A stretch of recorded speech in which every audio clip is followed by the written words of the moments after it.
Hər vaxtınız xeyir olsun. Kanala abunə olub videonu bəyənməyi unutmayın. Sual 9 və 10-cu siniflərə OTK sınaq imtahanında salınıb.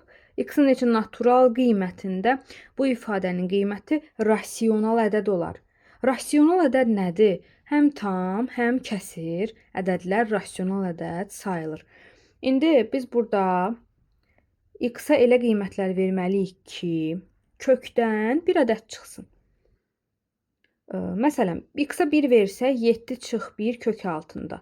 Kök altında 6-dan heç bir tam belə deyim, ədəd çıxmır. O səbəbdən x-i 1 götürə bilmirik.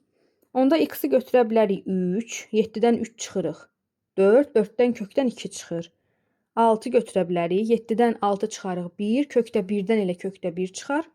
7 də götürə bilərik, 7-dən 7 çıxarıq 0. 0 da çünki rasional ədəddir. Düzgün cavab B variantıdır.